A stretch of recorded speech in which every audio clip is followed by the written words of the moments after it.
ਜਬਰ ਜਨਾਹ ਦੇ ਦੋਸ਼ੀ ਰਾਮ ਰਹੀਮ ਨੂੰ ਦੁਬਾਰਾ ਮਿਲੀ 21 ਦਿਨਾਂ ਦੀ ਪੈਰੋਲ। ਅਕਾਲੀ ਦਲ ਵਾਰਿਸ ਪੰਜਾਬ ਦੇ ਪਾਰਟੀ ਵਿੱਚ ਸ਼ਾਮਿਲ ਹੋਏ ਗੁਰਦੀਪ ਸਿੰਘ ਬਾਠ ਅਤੇ ਬਾਬਾ ਬੇਲੀ।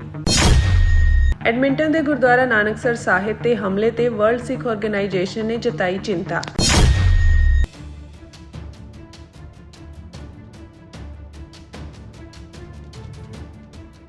ਸਾਥੀਆਂ ਨਾਲ ਜਬਰ ਜਨਾਹ ਦੇ ਮਾਮਲੇ ਵਿੱਚ 20 ਸਾਲ ਦੀ ਕੈਦ ਕੱਟ ਰਿਹਾ ਡੇਰਾ ਸਿਰਸਾ ਸੌਦਾ ਮੁਖੀ ਗੁਰਮੀਤ ਰਾਮ ਰਹੀਮ ਅੱਜ ਸਵੇਰੇ ਰੋਹਤਕ ਦੇ ਪਿੰਡ ਸੁਨਾਰੀਆ ਸਥਿਤ ਜ਼ਿਲ੍ਹਾ ਜੇਲ੍ਹ ਵਿੱਚੋਂ 21 ਦਿਨਾਂ ਦੀ ਫਰਲੋ ਤੇ ਬਾਹਰ ਆ ਗਿਆ ਹੈ। ਜੇਲ੍ਹ ਪ੍ਰਸ਼ਾਸਨ ਵੱਲੋਂ ਉਸ ਨੂੰ 21 ਦਿਨਾਂ ਦੀ ਅਸਥਾਈ ਰਿਹਾਈ ਦਿੱਤੀ ਗਈ ਹੈ। ਡੇਰਾ ਮੁਖੀ ਸਵੇਰੇ ਕਰੀਬ 6 ਵਜੇ ਪੁਲਿਸ ਦੇ ਸਖਤ ਸੁਰੱਖਿਆ ਘੇਰੇ ਹੇਠ ਇੱਕ SUV ਗੱਡੀ ਰਾਹੀਂ ਜੇਲ੍ਹ ਪਰਿਸਰ ਤੋਂ ਬਾਹਰ ਨਿਕਲਿਆ। ਸੁਰੱਖਿਆ ਕਾਰਨਾਂ ਕਰਕੇ ਜੇਲ੍ਹ ਦੇ ਆਸ-ਪਾਸ ਪੁਲਿਸ ਵੱਲੋਂ ਪੁਖਤਾ ਇੰਤਜ਼ਾਮ ਕੀਤੇ ਗਏ ਸਨ। ਜਾਣਕਾਰੀ ਅਨੁਸਾਰ ਫਰਲੋ ਦੌਰਾਨ ਰਾਮ ਰਹੀਮ ਸਿਰਸਾ ਸਥਿਤ ਆਪਣੇ ਮੁੱਖ ਡੇਰੇ ਵਿੱਚ ਰਹੇਗਾ। ਅਗਸਤ 2017 ਵਿੱਚ ਪੰਚਕੂਲਾ ਦੀ ਵਿਸ਼ੇਸ਼ CBI ਅਦਾਲਤ ਵੱਲੋਂ ਸਜ਼ਾ ਸੁਣਾਏ ਜਾਣ ਤੋਂ ਬਾਅਦ ਇਹ 17ਵਾਂ ਮੌਕਾ ਹੈ ਜਦੋਂ ਉਸ ਨੂੰ ਫਰਲੋ ਜਾਂ ਫਰਲੋ ਤੇ ਜੇਲ੍ਹ ਵਿੱਚੋਂ ਰਿਹਾ ਕੀਤਾ ਗਿਆ ਹੈ। ਇਸ ਸਾਲ ਦੌਰਾਨ ਹੀ ਇਹ ਤੀਜੀ ਵਾਰ ਹੈ ਜਦੋਂ ਜੇਲ੍ਹ ਤੋਂ ਬਾਹਰ ਆਇਆ ਹੈ। ਇਸ ਤੋਂ ਪਹਿਲਾਂ ਉਸ ਨੂੰ ਇਸੇ ਸਾਲ ਜਨਵਰੀ ਮਹੀਨੇ 40 ਦਿਨਾਂ ਦੀ ਅਤੇ ਮਈ ਮਹੀਨੇ ਵਿੱਚ 30 ਦਿਨਾਂ ਦੀ ਫਰਲੋ ਦਿੱਤੀ ਗਈ ਸੀ।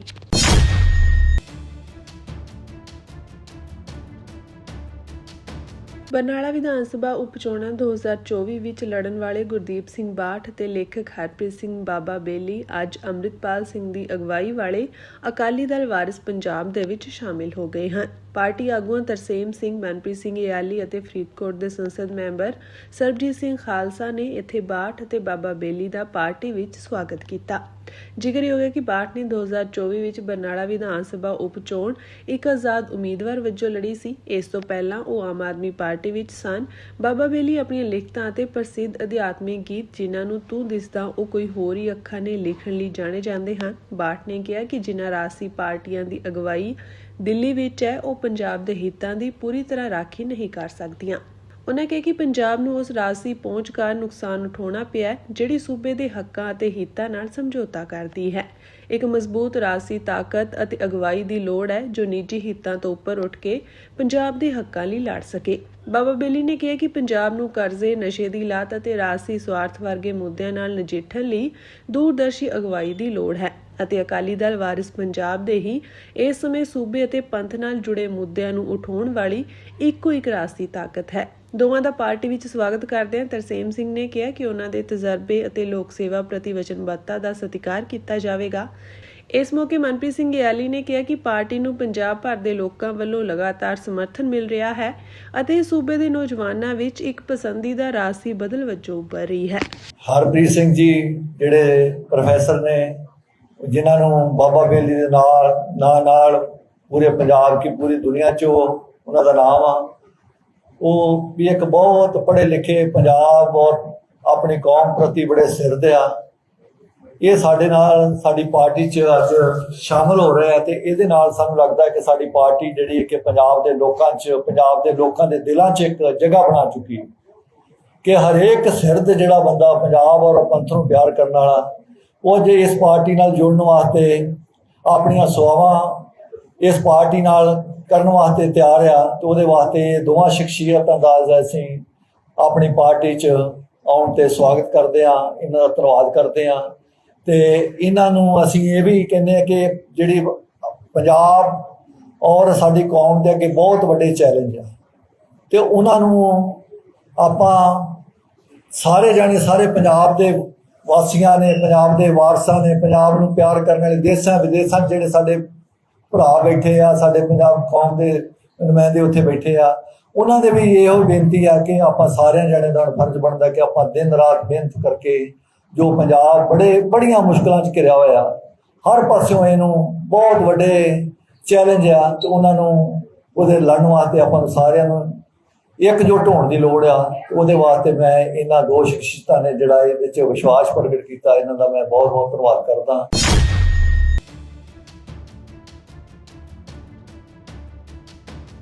ਬੀਤੇ ਦਿਨੀ ਐਡਮਿੰਟਨ ਦੇ ਨਾਨਕਸਰ ਗੁਰਦੁਆਰਾ ਸਾਹਿਬ ਵਿਖੇ ਹਿੰਸਕ ਘਟਨਾ ਵਾਪਰੀ। ਇੱਕ ਗੈਰ ਪੰਜਾਬੀ ਵਿਅਕਤੀ ਵੱਲੋਂ ਤੇਜ਼ਧਾਰ ਹਥਿਆਰ ਨਾਲ ਕੀਤੇ ਗਏ ਇੱਕ ਹਮਲੇ ਵਿੱਚ 2 ਵਿਅਕਤੀ ਜ਼ਖਮੀ ਹੋਏ। ਦੋਵਾਂ ਦੀ ਹਾਲਤ ਖਤਰੇ ਤੋਂ ਬਾਹਰ ਹੈ। ਹਮਲਾਵਰ ਗ੍ਰਿਫਤਾਰ ਕਰ ਲਿਆ ਗਿਆ। ਮੁੱਢਲੀਆਂ ਰਿਪੋਰਟਾਂ ਮੁਤਾਬਕ ਤੜਕੇ ਲਗਭਗ 5 ਵਜੇ ਇੱਕ ਘੁਸਪੈਠੀਆ ਗੁਰਦੁਆਰਾ ਸਾਹਿਬ ਦੇ ਅੰਦਰ ਦਾਖਲ ਹੋਇਆ ਅਤੇ ਉੱਥੇ ਮੌਜੂਦ ਵਿਅਕਤੀਆਂ ਤੇ ਹਮਲਾ ਕਰ ਦਿੱਤਾ। 2 ਵਿਅਕਤੀਆਂ ਨੂੰ ਸੱਟਾਂ ਲੱਗਣ ਕਾਰਨ ਹਸਪਤਾਲ ਲਿਜਾਇਆ ਗਿਆ। ਇਹ ਵੀ ਰਿਪੋਰਟਾਂ ਸਾਹਮਣੇ ਆ ਰਹੀਆਂ ਹਨ ਕਿ ਘਟਨਾ ਦੌਰਾਨ ਸ੍ਰੀ ਗੁਰੂ ਗ੍ਰੰਥ ਸਾਹਿਬ ਜੀ ਨੂੰ ਵੀ ਨਿਸ਼ਾਨਾ ਬਣਾਇਆ ਗਿਆ।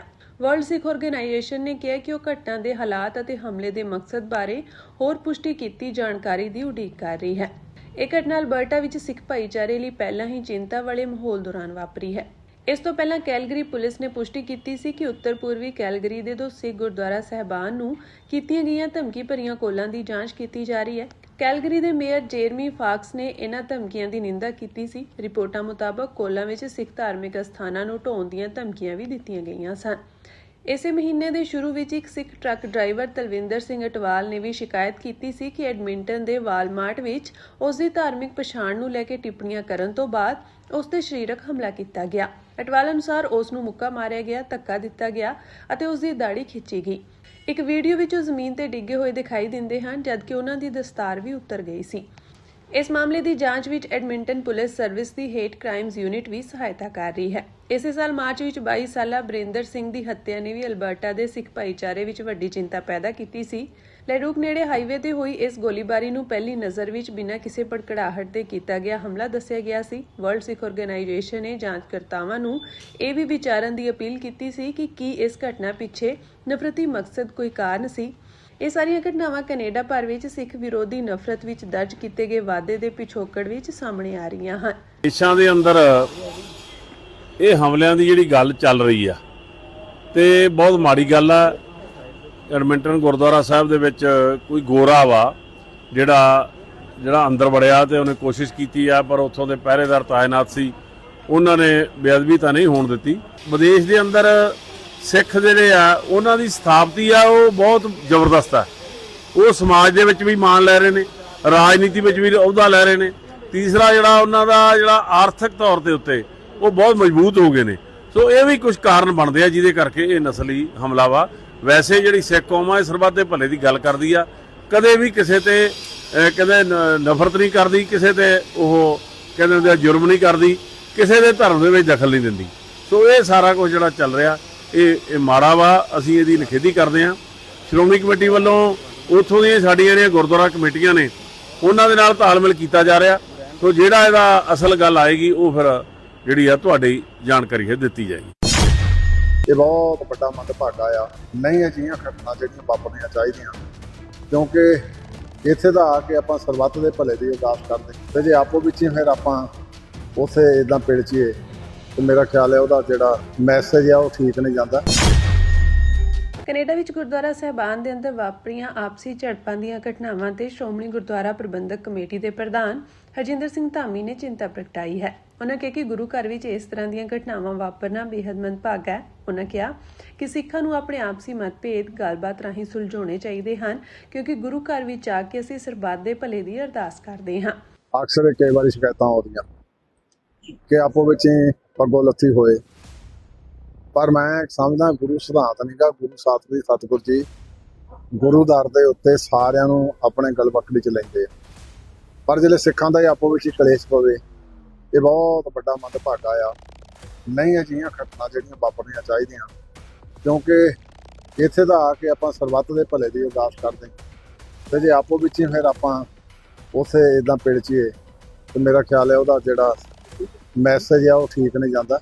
ਬਹੁਤ ਮਾੜੀ ਚਿੰਤਾ ਦਾ ਵਿਸ਼ਾ ਬਣਦਾ ਜਾ ਰਿਹਾ ਧਾਰਮਿਕ ਸਥਾਨਾਂ ਤੇ ਇਸ ਤਰ੍ਹਾਂ ਦੇ। ਚਲੋ ਚਿੰਤਾ ਦਾ ਵਿਸ਼ਾ ਤਾਂ ਹੁੰਦਾ ਹੀ ਆ, ਕਿਉਂਕਿ ਧਾਰਮਿਕ ਸਥਾਨ ਜਿੱਥੇ ਲੋਕ ਸੁੱਖ ਸ਼ਾਂਤੀ ਲਈ ਅਰਦਾਸਾਂ ਕਰਦੇ ਆ ਉਹ ਚਿੰਤਾ ਦਾ ਵਿਸ਼ਾ ਤਾਂ ਹੁੰਦਾ। ਬੰਦੀ ਸਿੰਘਾਂ ਦੀ ਰਿਹਾਈ ਦੇ ਮੁੱਦੇ ਤੇ ਧਾਮੀ ਨੇ ਕਿਹਾ ਕਿ ਸਮੂਹ ਖਾਲਸਾ ਪੰਥ ਅਤੇ SGPC ਦੀ ਮੰਗ ਹੈ ਕਿ ਜਿਹੜੇ ਬੰਦੀ ਸਿੰਘ ਆਪਣੀਆਂ ਸਜ਼ਾਵਾਂ ਪੂਰੀਆਂ ਕਰ ਚੁੱਕੇ ਹਨ ਉਹਨਾਂ ਨੂੰ ਤੁਰੰਤ ਰਿਹਾ ਕੀਤੇ ਜਾਣਾ ਚਾਹੀਦਾ ਹੈ।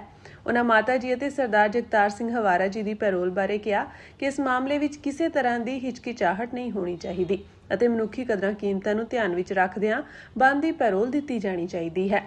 ਅੱਜ ਵੀ ਸਾਡੀ ਐਗਜ਼ੈਕਟਿਵ ਦੀ ਮੀਟਿੰਗ ਆ ਤੇ ਇਹ ਬੜੇ ਲੰਬੇ ਅਰਸੇ ਦੀ ਸਾਰੇ ਸਮੁੱਚੇ ਖਾਲਸੇ ਪੰਥ ਦੀ ਇਹ ਮੰਗਿਆ ਵੀ ਬੰਦੀ ਸਿੰਘ ਜਿਹੜੇ ਸਜ਼ਾ ਪੂਰੀ ਕਰ ਚੁੱਕੇ ਆ ਉਹਨਾਂ ਨੂੰ ਰਿਹਾ ਕੀਤਾ ਜਾਵੇ।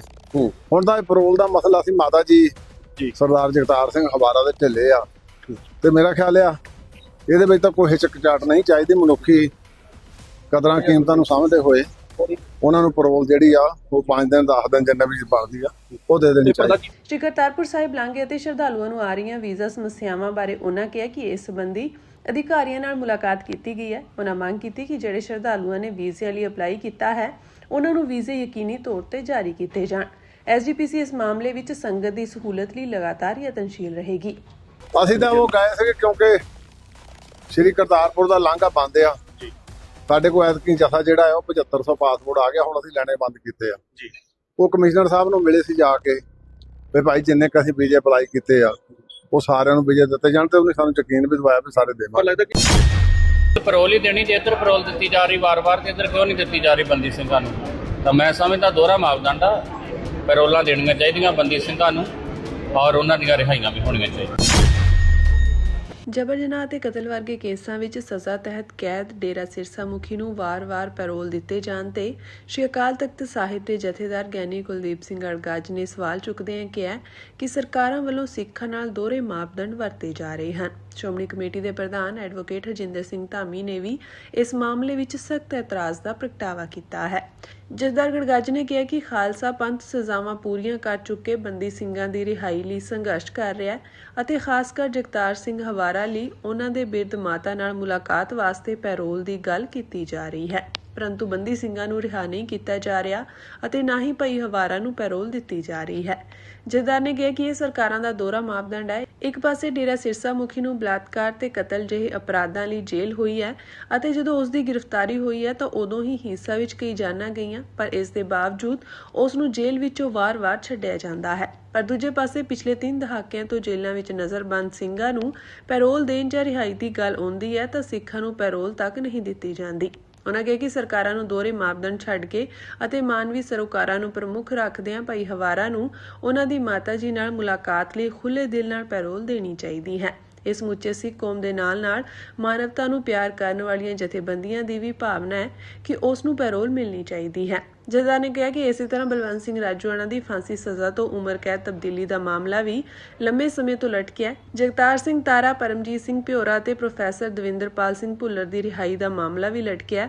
ਉਹਨਾਂ ਕਿਹਾ ਕਿ ਪ੍ਰੋਫੈਸਰ ਦਵਿੰਦਰਪਾਲ ਸਿੰਘ ਭੁੱਲਰ ਦੀ ਰਿਹਾਈ ਤਾਂ ਹੋ ਜਾਣੀ ਸੀ, ਪਰੰਤੂ ਦਿੱਲੀ ਦੀ ਅਰਵਿੰਦ ਕੇਜਰੀਵਾਲ ਦੀ ਅਗਵਾਈ ਵਾਲੀ ਸਰਕਾਰ ਨੇ ਉਹਨਾਂ ਦੀ ਰਿਹਾਈ ਵਾਲੀ ਫਾਈਲ ਉਤੇ ਦਸਤਖਤ ਨਹੀਂ ਕੀਤੇ।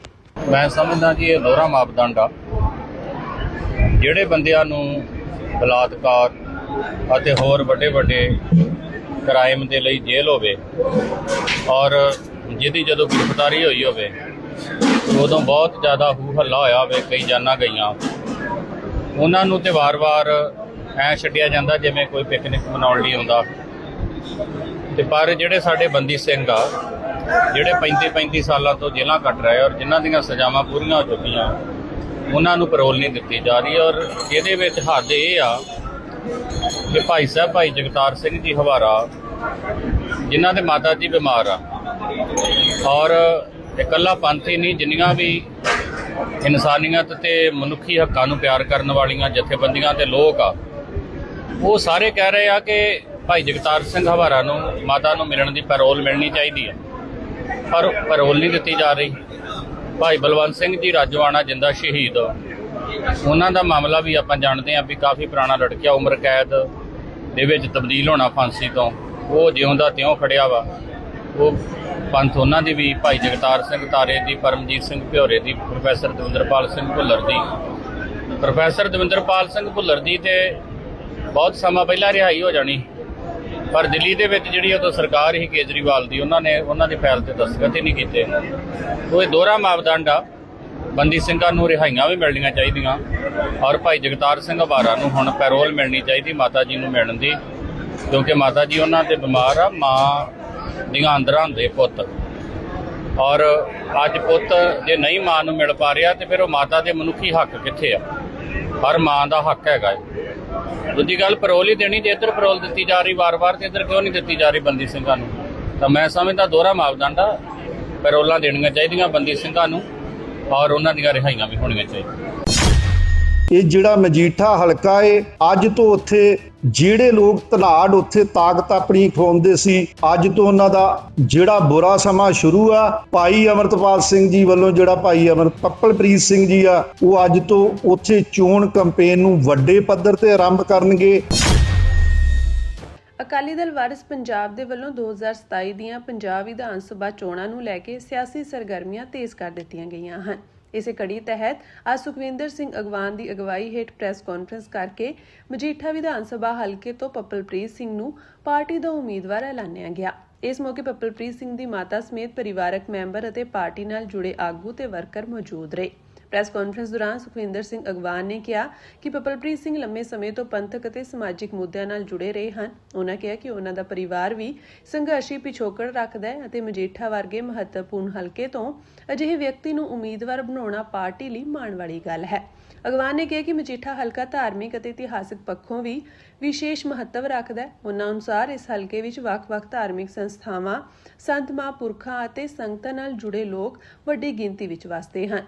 ਇਸੇ ਕਰਕੇ ਪਾਰਟੀ ਵੱਲੋਂ ਇੱਥੇ ਚੋਣ ਮੁਹਿੰਮ ਨੂੰ ਵੱਡੇ ਪੱਧਰ ਤੇ ਚਲਾਉਣ ਦੀ ਤਿਆਰੀ ਕੀਤੀ ਜਾ ਰਹੀ ਹੈ। ਪੱਪਲਪ੍ਰੀਤ ਸਿੰਘ ਦੀਆਂ ਪਿਛਲੀਆਂ ਸਰਗਰਮੀਆਂ ਦਾ ਜ਼ਿਕਰ ਕਰਦਿਆਂ ਅਗਵਾਨ ਨੇ ਦਾਅਵਾ ਕੀਤਾ ਕਿ ਉਹਨਾਂ ਨੇ ਨਸ਼ਿਆਂ ਖਿਲਾਫ ਜਾਗਰੂਕਤਾ ਅਤੇ ਸਮਾਜਿਕ ਸੁਧਾਰ ਲਈ ਜ਼ਮੀਨੀ ਪੱਧਰ ਤੇ ਕੰਮ ਕੀਤਾ। ਉਹਨਾਂ ਕਿਹਾ ਕਿ ਮਰੜੀ ਪਿੰਡ ਵਿੱਚ ਨਸ਼ਿਆਂ ਖਿਲਾਫ ਕੀਤੀਆਂ ਗਈਆਂ ਸਰਗਰਮੀਆਂ ਕਾਰਨ ਵੀ ਪੱਪਲਪ੍ਰੀਤ ਸਿੰਘ ਚਰਚਾ ਵਿੱਚ ਰਹੇ। ਅਗਵਾਨ ਨੇ ਦਾਅਵਾ ਕੀਤਾ ਕਿ ਇਸ ਕਾਰਨ ਉਹਨਾਂ ਨੂੰ ਪਿਛਲੀ ਸਰਕਾਰ ਦੌਰਾਨ ਮਾਮਲਿਆਂ ਦਾ ਸਾਹਮਣਾ ਕਰਨਾ ਪਿਆ ਅਤੇ ਜੇਲ੍ਹ ਵਿੱਚ ਜਾਣਾ ਪਿਆ। ਉਹਨਾਂ ਕਿਹਾ ਕਿ ਭਾਈ ਅੰਮ੍ਰਿਤਪਾਲ ਸਿੰਘ ਵੱਲੋਂ ਵਾਰਿਸ ਪੰਜਾਬ ਦੇ ਦੀਆਂ ਸਰਗਰਮੀਆਂ ਸ਼ੁਰੂ ਕੀਤੇ ਜਾਣ ਸਮੇਂ ਪੱਪਲਪ੍ਰੀਤ ਸਿੰਘ ਨੇ ਵੀ ਅਹਿਮ ਭੂਮਿਕਾ ਨਿਭਾਈ। ਅਗਵਾਨ ਨੇ ਕਿਹਾ ਕਿ ਸਰਕਾਰ ਵੱਲੋਂ ਕੀਤੀ ਗਈ ਕਾਰਵਾਈ ਦੌਰਾਨ ਭਾਈ ਅੰਮ੍ਰਿਤਪਾਲ ਸਿੰਘ ਸਮੇਤ ਕਈ ਸਾਥੀਆਂ ਤੇ NSA ਤਹਿਤ ਕਾਰਵਾਈ ਕੀਤੀ ਗਈ ਅਤੇ ਉਹਨਾਂ ਨੂੰ ਜੇਲ੍ਹਾਂ ਵਿੱਚ ਰੱਖਿਆ ਗਿਆ। ਉਹਨਾਂ ਕਿਹਾ ਕਿ ਇਹਨਾਂ ਸੰਘਰਸ਼ਾਂ ਨਾਲ ਜੁੜੇ ਲੋਕਾਂ ਨੂੰ ਹੁਣ ਸਿਆਸੀ ਮੰਚ ਰਾਹੀਂ ਆਪਣੀ ਗੱਲ ਲੋਕਾਂ ਤੱਕ ਪਹੁੰਚਾਉਣ ਦਾ ਮੌਕਾ ਮਿਲ ਰਿਹਾ ਹੈ। ਅਗਵਾਨ ਨੇ ਦੱਸਿਆ ਕਿ ਪਾਰਟੀ ਦਾ ਮੁੱਖ ਏਜੰਡਾ ਨਸ਼ਿਆਂ, ਫਿਰੌਤੀ ਅਤੇ ਗੈਂਗਸਟਰਵਾਦ ਖਿਲਾਫ ਲੜਾਈ ਦੇ ਨਾਲ-ਨਾਲ ਕਿਸਾਨੀ ਨਾਲ ਜੁੜੇ ਮੁੱਦੇ ਹੋਣਗੇ। ਉਹਨਾਂ ਕਿਹਾ ਕਿ ਮਜੀਠਾ ਹਲਕਾ ਖੇਤੀਬਾੜੀ ਪੱਖੋਂ ਮਹੱਤਵਪੂਰਨ ਹੈ ਅਤੇ ਇੱਥੇ ਆਲੂ, ਮਟਰ ਆਦਿ ਫਸਲਾਂ ਦੀ ਵੱਡੇ ਪੱਧਰ ਤੇ ਪੈਦਾਵਾਰ ਹੁੰਦੀ ਹੈ। ਇਸ ਲਈ ਕਿਸਾਨਾਂ ਦੀਆਂ ਸਮੱਸਿਆਵਾਂ ਨੂੰ ਵੀ ਚੋਣ ਮੁਹਿੰਮ ਦਾ ਅਹਿਮ ਹਿੱਸਾ ਬਣਾਇਆ ਜਾਵੇਗਾ। ਵਿਕਰਮ ਸਿੰਘ ਮਜੀਠੀਆ ਨੂੰ ਚੋਣੀ ਚੁਣੌਤੀ ਬਾਰੇ ਪੁੱਛੇ ਜਾਣ ਤੇ ਅਗਵਾਨ ਨੇ ਕਿਹਾ ਕਿ ਚੋਣ ਮੈਦਾਨ ਵਿੱਚ ਹਰ ਉਮੀਦਵਾਰ ਆਪਣੀ ਲੜਾਈ ਲੜੇਗਾ ਅਤੇ ਪਾਰਟੀ ਆਪਣੀ ਨੀਤੀ ਅਤੇ ਮੁੱਦਿਆਂ ਨਾਲ ਲੋਕਾਂ ਵਿੱਚ ਜਾਵੇਗੀ। ਉਹਨਾਂ ਕਿਹਾ ਕਿ ਪਾਰਟੀ ਦਾ ਮਕਸਦ ਸਿਰਫ ਕਿਸੇ ਇੱਕ ਵਿਅਕਤੀ ਨੂੰ ਚੁਣੌਤੀ ਦੇਣਾ ਨਹੀਂ, ਸਗੋਂ ਪੰਜਾਬ ਨੂੰ ਨਵੀਂ ਸਿਆਸੀ ਦਿਸ਼ਾ ਦੇਣ ਲਈ ਲੋਕਾਂ ਦਾ ਸਮਰਥਨ ਹਾਸਲ ਕਰਨਾ ਹੈ। ਜਿਸ ਹਲਕੇ ਤੋਂ ਅੱਜ ਅਕਾਲੀ ਦਲ ਵਾਰਿਸ ਪੰਜਾਬ ਵੱਲੋਂ ਜਿਹੜੇ ਲੰਮੇ ਸਮੇਂ ਤੋਂ ਸੰਘਰਸ਼ ਕਰਦੇ, ਜਿਨ੍ਹਾਂ ਦਾ ਪਰਿਵਾਰ ਹੀ ਸੰਘਰਸ਼ੀ, ਜਿਨ੍ਹਾਂ ਦਾ ਨਾਨਕਾ ਪਰਿਵਾਰ ਵੀ ਸੰਘਰਸ਼ੀ, ਸਾਨੂੰ ਇਸ ਗੱਲ ਤੇ ਫਖਰ ਤੇ ਮਾਣ ਮਹਿਸੂਸ ਹੋ ਰਿਹਾ। ਜਿਸ ਹਲਕੇ ਦੀ ਆਪਾਂ ਗੱਲ ਕਰ ਰਹੇ ਹਾਂ ਉਹ ਹਲਕਾ ਮਜੀਠਾ ਹਲਕਾ, ਜਿਸ ਹਲਕੇ ਤੇ ਪੂਰੀ ਦੁਨੀਆ ਦੀ ਅੱਖ ਸਭ ਤੋਂ ਹੌਟ ਸੀਟ ਮੰਨੀ ਜਾਂਦੀ, ਜਿਸ ਸੀਟ ਤੇ ਅਕਾਲੀ ਦਲ ਵਾਰਿਸ ਪੰਜਾਬ ਵੱਲੋਂ ਭਾਈ ਅੰਮ੍ਰਿਤਪਾਲ ਸਿੰਘ ਜੀ ਖਾਲਸਾ ਵੱਲੋਂ ਜਿਨ੍ਹਾਂ ਨੇ ਸੰਘਰਸ਼ ਕੀਤਾ, ਸਾਡੇ ਵੱਡੇ ਵੀਰ ਜੀ ਪੱਪਲਪ੍ਰੀਤ ਸਿੰਘ ਜੀ, ਉਹ ਸਾਡੇ ਉੱਥੋਂ ਉਮੀਦਵਾਰ ਹੋਣਗੇ।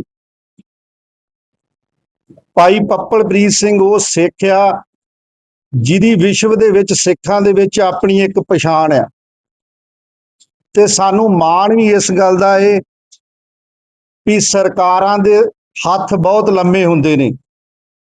ਭਾਈ ਪੱਪਲਪ੍ਰੀਤ ਸਿੰਘ ਨੇ ਜਿੱਥੇ ਕੌਮੀ ਪਰਿਵਾਰਾਂ ਦਾ ਦਰਦ ਸਮਝਿਆ, ਸੰਘਰਸ਼ੀ ਪਰਿਵਾਰਾਂ ਦੇ ਨਾਲ ਖੜੇ, ਉਹਦੇ ਨਾਲ ਹੀ ਜਿਹੜਾ ਪੰਜਾਬ ਦੇ ਵਿੱਚ ਜਦੋਂ ਸਰਕਾਰ ਦਾ ਪੂਰਾ ਡੰਡਾ ਤੇਜ਼ ਸੀ, ਉਦੋਂ ਪੱਪਲਪ੍ਰੀਤ ਨੇ ਪਿੰਡ ਮਰੜੀ ਦੇ ਵਿੱਚ ਦੋਨਾਂ ਸਾਈਡਾਂ ਤੇ ਬੋਰਡ ਲਵਾਏ ਸੀ, ਪ੍ਰੋਪਰ ਨਸ਼ਾ ਬੰਦ ਕੀਤਾ, ਜਿਹਦੀ ਤਾਂ ਪੂਰੀ ਦੁਨੀਆ 'ਚ ਧੁੰਮ ਪਈ ਸੀ।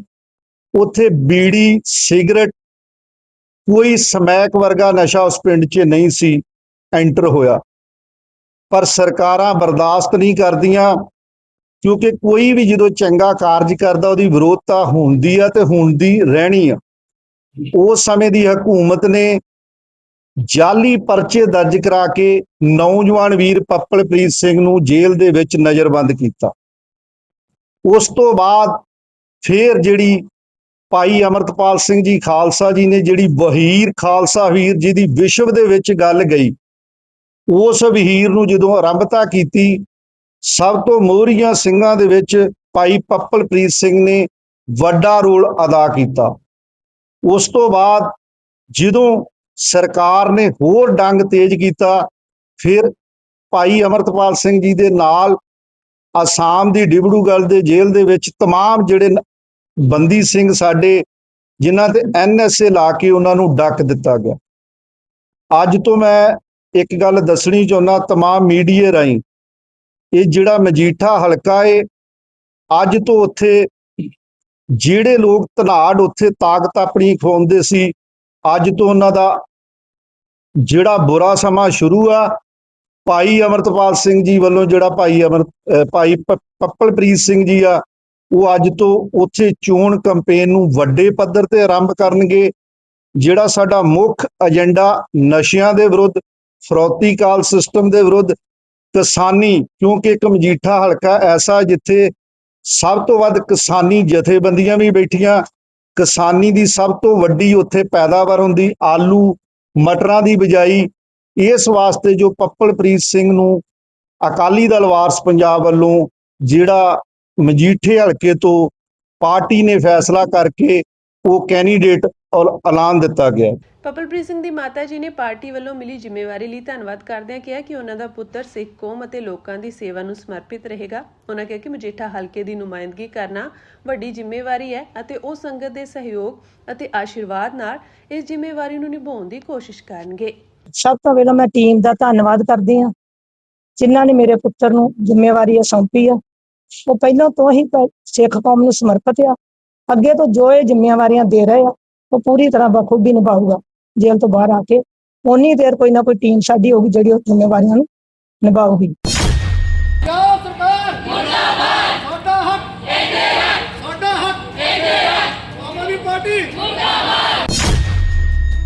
ਪੰਜਾਬ ਭਰ ਵਿੱਚ ਆਮ ਆਦਮੀ ਕਲੀਨਿਕਾਂ ਵਿੱਚ ਸੇਵਾਵਾਂ ਨਿਭਾ ਰਹੇ ਡਾਕਟਰਾਂ ਅਤੇ ਹੋਰ ਸਟਾਫ ਵੱਲੋਂ ਆਪਣੀਆਂ ਮੰਗਾਂ ਨੂੰ ਲੈ ਕੇ ਅੱਜ ਪੰਜਾਬ ਸਰਕਾਰ ਖਿਲਾਫ ਰੋਸ ਪ੍ਰਦਰਸ਼ਨ ਕੀਤਾ ਗਿਆ।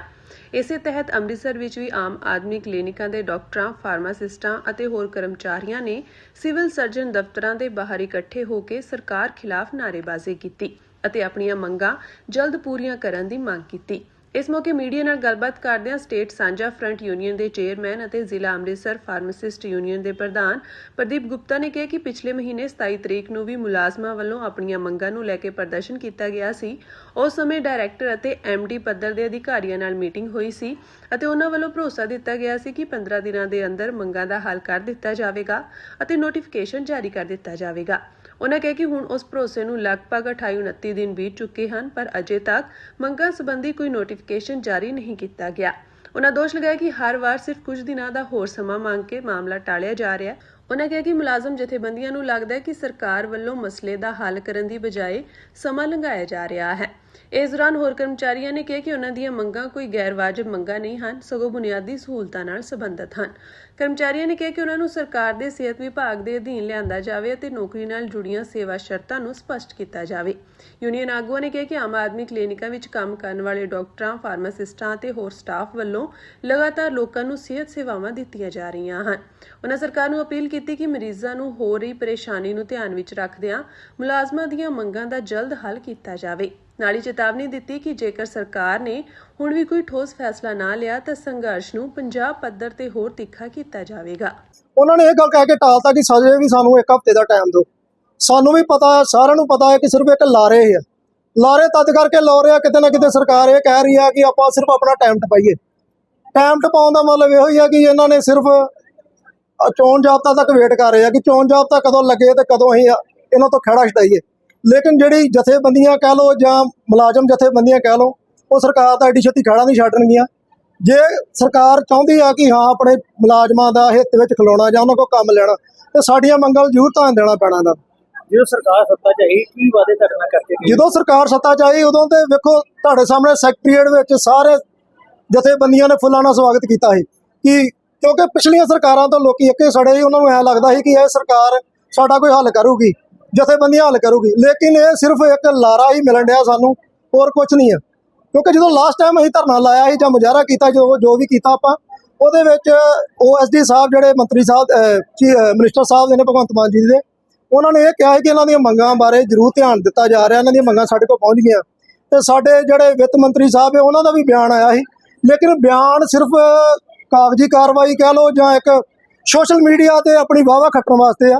ਲੇਕਿਨ ਜ਼ਮੀਨੀ ਪੱਧਰ ਤੇ ਉਹਦਾ ਕੋਈ ਹੱਲ ਜਾਂ ਕੋਈ ਉਹਦਾ ਸਿੱਟਾ ਨਤੀਜਾ ਨਹੀਂ ਨਿਕਲ ਰਿਹਾ। ਹੁਣ ਕੀ ਨੈਕਸਟ ਸਟੈਪ ਹੋਏਗਾ ਤੁਹਾਡਾ ਜੀ? ਨੈਕਸਟ ਸਟੈਪ ਇਹ ਆ ਜੀ, ਅਸੀਂ ਤਾਂ ਚਾਹੁੰਦੇ ਆ ਕਿ ਅਸੀਂ ਨਹੀਂ ਚਾਹੁੰਦੇ ਕਿ ਅਸੀਂ ਸੜਕਾਂ ਦੇ ਉਤਰੀਏ ਜਾਂ ਧਰਨੇ ਲਾਈਏ। ਅਸੀਂ ਚਾਹੁੰਦੇ ਆ ਕਿ ਜਿਹੜਾ ਛੇਤੀ ਤੋਂ ਛੇਤੀ ਸਾਡਾ ਹੱਲ ਕਰਨ, ਸਾਡਾ ਨੋਟੀਫਿਕੇਸ਼ਨ ਕਰਨ। ਅਸੀਂ ਅੱਜ ਹੀ ਡਿਊਟੀਆਂ ਤੇ ਵਾਪਸ ਜਾਣ ਨੂੰ ਤਿਆਰ ਹੈ। ਜੇ ਨਹੀਂ ਕਰਦੇ ਫਿਰ ਇਹ ਸੰਘਰਸ਼ ਥੋੜਾ ਲੰਮਾ ਚੱਲੇਗਾ। ਹੁਣ ਪੰਜਾਬ ਦੇ ਵੀ ਜਾਂ ਅੰਮ੍ਰਿਤਸਰ ਦੇ ਸਾਰੇ clinic? ਨਹੀਂ ਪੂਰੇ ਪੰਜਾਬ ਦੇ ਕਲੀਨਿਕ ਬੰਦ ਆ। ਡਾਕਟਰ ਸਾਹਿਬਾਨ ਸਾਡੇ, ਫਾਰਮਾਸਿਸਟ ਭੈਣ ਭਰਾ ਸਾਡੇ ਤੇ ਸੀਏ ਸਟਾਫ ਜਿਹੜਾ ਸਾਰਾ ਬੰਦ ਹੈ ਟੋਟਲ। ਕਿਸੇ ਵੀ ਤਰ੍ਹਾਂ ਦੀ ਕੋਈ ਫੈਸਿਲਿਟੀ ਨਹੀਂ ਦਿੱਤੀ ਜਾ ਰਹੀ ਆਮ ਆਦਮੀ ਕਲੀਨਿਕ। ਅਨਮਿੱਥੇ ਦਾ ਸਮੇਂ ਤੱਕ ਕਰਤਾ। ਹਾਂਜੀ, ਅਣਮਿੱਥੇ ਸਮੇਂ ਲਈ।